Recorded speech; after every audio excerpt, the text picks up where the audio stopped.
आपण देखंतु सांविधानिक विधि व्यवस्था अनुसार आसेम्बली बा पार्लियामेंट चले एवं आसेम्बली सेशन जिते थाए से विधानसभा सदस्य भाव में विभिन्न कथा उठा जाए, विभिन्न कथा प्रसंग रे आलोचना करा जाए, तापि सब नीति नियम अच्छी एवं विधानसभा को सुचारू रूपे चलैबा पई स्टैंडिंग कमिटी, हाउस कमिटी यही भाव में अनेक गुड़े कमिटी अच्छी विभिन्न विभाग तेणुकरी जेतेबेले आर्थिक वर्ष सरे मार्च एप्रिल मसरे सेतेबेले गोटे वर्ष भी स्टैंडिंग कमिटी एवं हाउस कमिटी मान गठन करा जाय थाए। किंतु ओडिशा राजनैतिक गणतांत्रिक विधानसभा इतिहास रे प्रथम थर पे देखागला 3-4 मासे कमिटी गठन हो पारु नाही। गठन न हो पार कारण एत पर्यंत स्पष्ट है नहीं।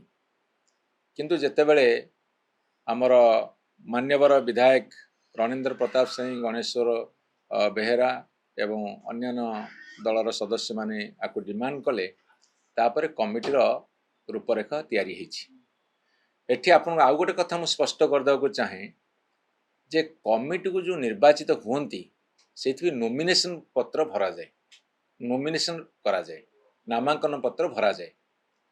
तेणु वर्तमान आपन जो प्रश्न रखुछंती किए को कमिटी गला, केमिति गला, किए कहा भी नॉमिनेशन कला, नॉमिनेशन रे किए दस्खत कला, किए प्रपोजर हैला, किए सेकेंडर हैला,